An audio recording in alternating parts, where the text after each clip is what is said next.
We're now continuing with the oral history of Eugene S. Hames, October 30th, 2003.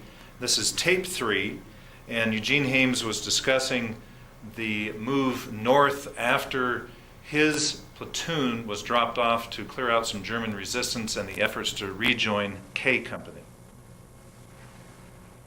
Well, as I mentioned, Tom, the trucks that formed the task force went on ahead and we didn't have a vehicle. So here I was with not quite a complete platoon, and we had all these prisoners. And so we started up the roadway heading north, and as we went along we kept getting more prisoners. In fact, some of them just walked in and gave themselves up and joined the group. We would disarm them. We had no rations for them and no water, and I really didn't know what to do with them. We stopped after a couple of hours, and at one point in time I hadn't had a shower for a couple of months, and so I got some water and heated it and took my shoes off and sat in the room in the front of this stone building, and I had my feet in the hot water. I was directing people what to do and where to go, and my runner, Cliff Smith, started calling me the little emperor. He said, "You're operating like you're in charge of the whole world here." Well, anyway, we kept on going north, and finally we came to the town of Bomporto. When we arrived there, we turned over 360 prisoners to the MPs, and that's the number that we had taken while we made that march from the place where we were dropped off from Task Force Duff. Now, you mentioned your runner, Cliff Smith. He was involved in the attack on Hill 913, correct? Yes, he was wounded on Hill 913. Tell me about that incident. Well, he and I were running up the mountain, and we were at the front of the platoon, and a mortar round struck. It struck closer to him than to me. It knocked both of us off our feet, and he had a shoulder injury, and I didn't have any injury. So he was evacuated, and he had to go back for a few days to the hospital. Tell me about some of the other men in your platoon, for example, Bob Yank. Bob Yank was a very competent soldier. He was my platoon guide initially, and he was from California, and at times they sent him back to special schools. I know he went back one time to learn how to disarm landmines. He was one of the better men that I had in the platoon. What about some of the other soldiers in your platoon? Do any stand out in your mind today? Yes, quite a few do, and Bill Atwood was one of my squad leaders. Al Tomasino was another squad leader. Al lived here in Denver for a while after the war, but he died here several years ago. And all in all, I had a good platoon once we got into combat. What about the platoon medics? Could you comment on them for a moment? Tom, we didn't have a platoon medic, but we had a company medic. His name was Dan Fantoni, and he was from Denver, but he normally stayed with us. If we were bivouacked someplace or back off the front lines, he normally would sleep with Cliff Smith if they had a tent and this sort of thing. He was very good, he did his job, and he really helped some of the men who were wounded. You mentioned earlier a sergeant in your platoon by the name of Francis Schubert, and his reputation in Camp Hale was as a pretty good soldier. How did he hold up under fire?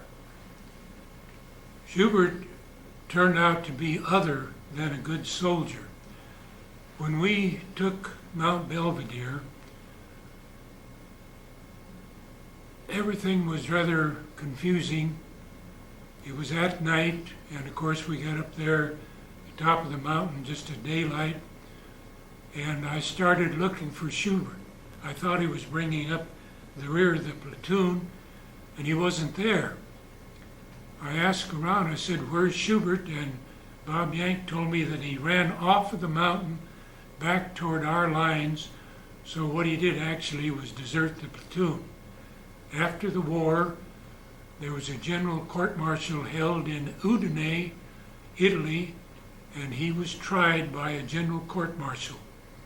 I testified as to when and under what circumstances I had last seen him, and the first sergeant, of course, was there and identified the morning report. They found him guilty of desertion to avoid hazardous duty. He was given a dishonorable discharge and 55 years in prison. Do you know if he ultimately served that prison sentence? I don't know. I have no information about that at all. Let's go back to when your platoon is trying to catch up to the rest of the company. This was, again, what time period in the April? Yes, it was about April 18th, 19th, along in there. And we didn't have any vehicle, so we had to walk, so it took us several days to reach the Po River. By the time we got there, elements of the 10th Mountain Division had crossed the river using boats, and then the engineers built a Bailey Bridge across the river. So by the time we got there, we crossed on the Bailey Bridge, and we joined K Company.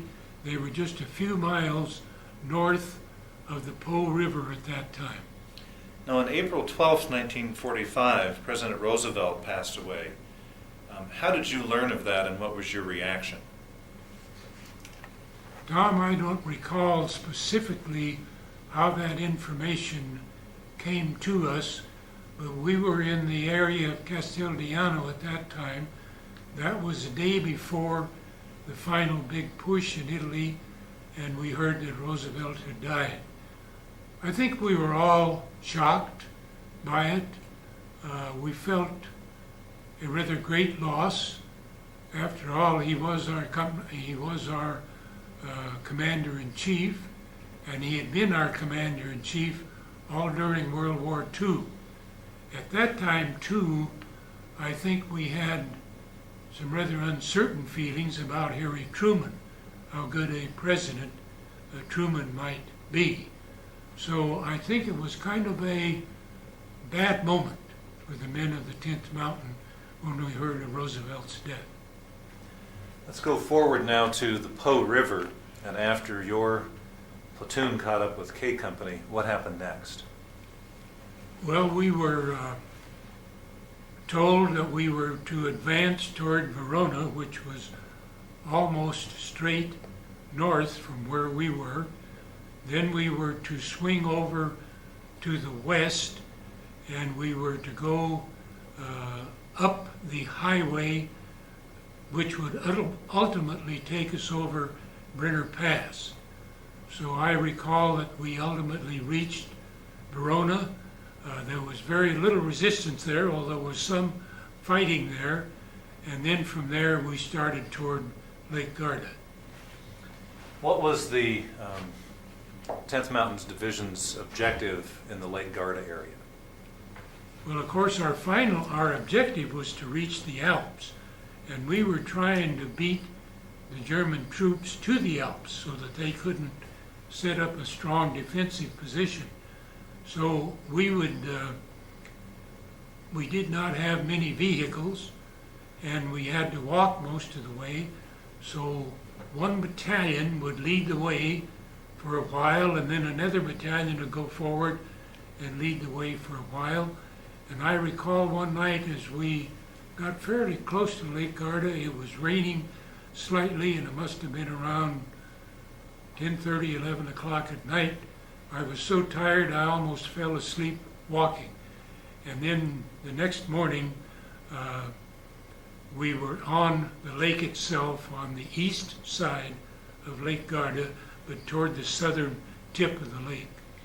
And this is towards the end of April 1945. Yes, that would have been about April 28th or 29th. Now, on the 29th of April, 1945, did you ultimately cross Lake Garda? Yes. Tell me about that. We were about halfway up the lake, and I received orders from my company commander to go to Battalion for assignment on a special mission. I went back where Battalion headquarters was, and the Battalion S4 instructed me that I was to go back to where K Company was stopped along the lake. I was to take a motorboat and 10 men. I was to cross the lake that afternoon and secure a villa where Mussolini had been living. You may recall that Italy got out of the war several months prior to that, and after Italy surrendered, Mussolini established a puppet government at Garnano, Italy, which was right on Lake Garda. While he was there, he lived in a villa called Villa Feltrinelli. My mission was to go over and take over the villa and occupy it and hold it until the rest of the troops came across the lake. So what ultimately happened with that crossing? I went back to K Company and I started selecting the men that I was going to take with me. The boat was there. It reminded me of some of the Chris crafts that we have in this country. It was a fairly large boat and would have held 10 or 12 people very nicely. We also were trying to get all the automatic weapons that were available because we wanted all the firepower that we could muster as we came across and, of course, approached the west side of the lake. We knew the Germans occupied that part of the lake because we had seen their vehicles by field glasses the day before, and I was not happy with that assignment because I felt if there were Germans there, and we were pretty sure there were some, that they could shoot us out of the water pretty quickly if they had any weapons at all. And in fact, even a man with an automatic rifle could have given us a bad time. So I wasn't real pleased with what they had ordered me to do. But I was getting ready to go, and I would have gone, but a Jeep drove up, and seated in the passenger seat in the front was a full colonel, and he was an officer that I had never seen before. I went over and reported to him, and he asked me what I was doing. And I described to him what I just told you, that I was to take the boat and 10 men, cross the lake and secure the villa. He said to me, "I don't like that, Lieutenant." And I said, "I don't either, sir." Well, I was talking to General Darby, and you may recall from your history that Darby was the man who founded the Rangers in Europe, and he had an outstanding combat record. When our assistant division commander Duff was injured at the Po Valley, or at the Po River, Duff was the assistant division commander, so they brought Darby down to take his place. So when I was talking to him, I was talking to the number 2 man of the 10th Mountain Division. Duff was wounded, so Darby took over and he canceled the mission that I had been assigned to perform. Instead, he ordered that some ducks and amphibious vehicles be brought up, and we were told to cross Lake Garda that night. So all of K Company and some other units crossed Lake Garda that evening. We left the east side about 11 o'clock at night. It was dark, and we crossed over to where the villa was located. We got out of the ducks north of the villa and walked down a highway toward the villa. We heard some kind of squeaking noises, and an old man on a bicycle rode up. It was a wonder we didn't shoot him. But he was Italian, and he told us that all the Germans had left Garda. Well, that relieved us a great deal, so we walked down, we took over the villa, and we occupied it on April 30th, 1945. What was the condition of the villa, and how did you and your men in your platoon occupy the villa? The villa was a two-story building. It had lots of bedrooms, had a good-sized kitchen, and there was a garage that had a couple of vehicles in it.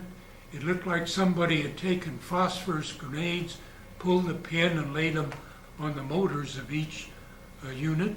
Out at a dock at the lakeside, there was a nice boat that they had done the same thing to. It was sunk right there near the shore. We had enough bedrooms for most of us had a bed to sleep in. We had a kitchen that we could use, and we cooked food like fish and eggs that we hadn't had for a long time. And it was big enough to house all the First Platoon. Were you still at Mussolini's villa when the war ended? Yes. Why don't you tell me about that? We occupied the villa on April 30th, and the war in Italy ended on May the 2nd. And we had quite a party that night. Everybody drank too much, but we felt a celebration was in order. What was the assignment for your platoon or your company after being at Mussolini's villa?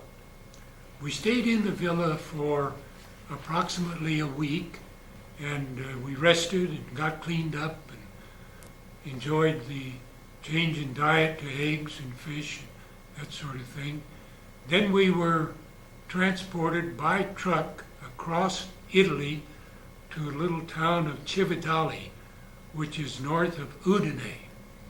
And while we were there, we patrolled the Yugoslavian border, because at that time there was a little rift of some kind with Tito, and each day we sent jeep patrols out along the border, and of course the Germans were the Yugoslavs were doing the same thing. But we never did exchange any fire with them, and we stayed there until mid-July. What was the most significant event in your military service?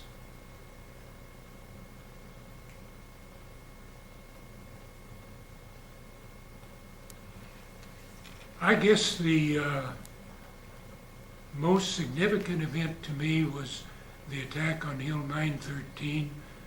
It was the most combat that I experienced. Our casualties were heavy. We were not at all certain that we were going to be able to take the top of the mountain, but we did. And it was a combat experience that I'll never forget. Some of the men in your company and in your platoon were lost. Tell me about who some of those men were and what they were like. Well, the one that immediately comes to mind is Jack Clancy. He was a young 18-year-old kid from Boston, tow-headed, and he was injured or wounded on Hill 913. We did get him evacuated, and he was alive when the medics took him off of the mountain. But unfortunately, he lived a week or 10 days back at the hospital and ultimately died of his injuries. Another person that comes to mind who was injured on Hill 913 was Bob Dole, who later became our U.S. Senator from Kansas. Dole was hit with some mortar fire and was badly wounded. He was in a hospital for several years before he finally made a decent recovery from his injuries. And of course, as you know, he still has some disability from the injuries that he sustained at that time. Another individual that I recall who was killed and that I knew very well was a Finnish soldier named Hannu Tismäki. He was in H Company and was killed just before Hill 913, I believe, and I think he was one of the best soldiers that I ever knew. When we were at Camp Hale, he was at the NCO school that I attended. He was a tough, rugged individual. He knew what he was talking about, but he was a very fair man and fair-minded. I think I always sensed that in combat, he probably would never ask a man to do anything that he wouldn't do himself. Now, there are certain individuals that you've kept in touch with after the war, such as Bob Yank. Yes. Who else is in Denver locally that you still see? Well, there's quite a number here in Denver. Norman Ergot was our mail clerk. He lives up at Conifer and attends our chapter meetings regularly. John Carroll, who is the president of the chapter, was in K Company, although he was not in my platoon. There's another individual in Denver named Martin Bruce, who runs a dental company here. He was in the heavy weapons platoon. And Herb Ellison, who was the principal of a school here after the war, he was in the 3rd platoon. Let me change the subject briefly and ask you, what did you miss the most when you were overseas? Oh, I think I'd have to say I missed the conveniences that we have living in this country. We could take a hot shower every day. We could have a variety of foods to eat. All we had primarily were K rations and C rations, and after 2 or 3 months of it, they got pretty hard to swallow sometimes. The other thing I missed was having a decent place to sleep. We slept either in a foxhole or perhaps in a building that was all bombed to pieces. I recall one time in Mediciatico, I slept on the altar of the church, and it had been also damaged by shells. Were you able to stay in touch with, for example, your mother? I wrote my mother letters, and I received some letters from her. Although I had 2 brothers who were overseas, I never corresponded directly with them, but I heard about them through my mother. Now, as the lieutenant for your platoon, did you have any special duties when it came to the soldiers communicating with home? Yes, I had to censor the mail. They were not supposed to say exactly where they were or name their unit or what we were actually doing. So I had to read all of their letters. And of course, when we pulled back for a rest, that took up a good part of my time. And when I wrote a letter, I had to sign the envelope on the outside. And that was my way of telling the people in the mail service that I had read the letter and that it would pass censorship. Was it difficult to do, to read the other letters and occasionally remove a portion of it? Yeah, I didn't really like it, and of course I got an insight into some of the soldiers. Mostly the letters were to mothers or wives or sweethearts, and occasionally a letter to a brother or something like that. But due to the censorship, most of my men did not try to write anything that would not have been passable by censors. In some of our past discussions about World War II, you have defined it as the pivotal event in your and your family's life. Could you describe or discuss that? Well, I have also described it another way, Tom. I think my decision to enlist in the Army Ski Troops was the most significant decision that I ever made. And due to the fact that I was in the service and spent almost 3.5 years in the service, I think it changed my entire life. The same thing was true for both of my brothers. My oldest brother stayed in the service for nearly 30 years. My other brother got out of the service and went back to ranching. But after the war, I decided to go to school on the GI Bill. And I had enough points and everything where I was entitled to all of the benefits. So I decided to go to the University of Minnesota. They had an accelerated program for veterans. So I went there to school, and I ultimately attended law school there and got my law degree in 1950. Let me take you back to Udine when your unit is patrolling the Yugoslavian-Italian border. What was your next assignment after that patrolling activity? Well, we were, of course, doing what I would call barracks duty. If you weren't on the patrol, then you would do things around the company area. They did have formations. They did do some hikes. And of course, the men had an opportunity to get their gear all cleaned up and to get themselves cleaned up. So it was kind of a post-combat period for us. The 10th was ultimately reassigned from the northern Italy area. Where was it reassigned, and what was your role in that reassignment? Well, in mid-July, we were at Cividale, which was north of Udine. A runner from headquarters came up and told me, Lieutenant, he said, you're going back to the States. Get your gear and come with me. I looked at him, I thought maybe he was drunk or something, but he was serious. So I got my stuff together and I went with him. I went back to headquarters, and that was regimental headquarters. Then they moved us down to an airfield near Pisa. We went there by trucks.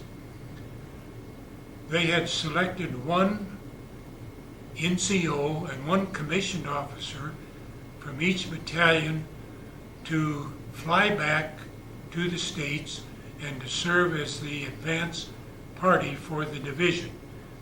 We were going to come back to Camp Carson. We were to be re-outfitted and then go on to the Far East because the war was still ongoing with Japan. What happened to the rest of the division when you went back? The rest of the division stayed on in Italy, and ultimately they came back to the States by boat. Tell me about how, as part of the advance party for the 10th's return to the United States, tell me how you came back to the States and what you did. We flew back in military aircraft. We left Pisa in some kind of a bomber, I believe it was a B-24, and we flew to Port Layuri, which is near Casablanca. We stayed there for several days waiting for a plane, and we finally got aboard a C-54, which was a 4-engine plane, and we flew from there to Dakar, which is down along the African coast, and it's where Africa sticks out the furthest in a westerly direction.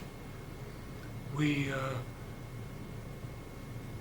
stopped there long enough to eat, and then we flew that same plane and we crossed the ocean to Natal, Brazil. We stayed overnight there, and then they assigned us to a C-47, which was a twin-engine Air Force plane, and we flew up along the South American coast. We stopped twice in South America, then we stopped at Puerto Rico, and then we flew on into Miami. And I know that I got into Miami on July 31 because I sent my folks a telegram, and my mother saved it, and I still have it. It's here in my file at the Resource Center. So as part of the advance party, did you then go to Camp Carson and set up the return of the 10th Mountain Division? Yes, they gave me a 30-day furlough, so, well, no, and I'm not correct there. I did,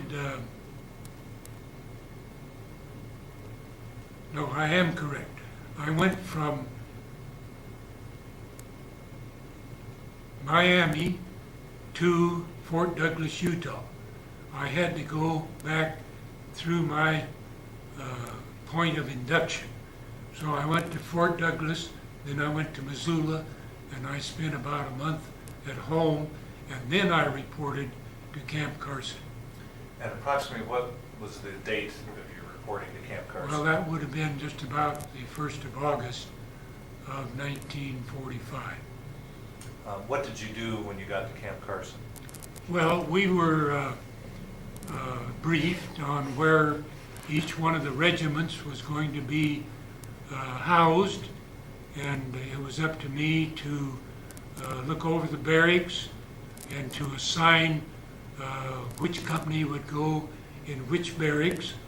We had to check out and make sure we had an orderly room. We had, of course, a mess hall, and there was a theater in the area and also a PX, and we got some PWs, as I recall, who helped to clean up some of the barracks that needed it, and we got the area ready for the regiment when they arrived.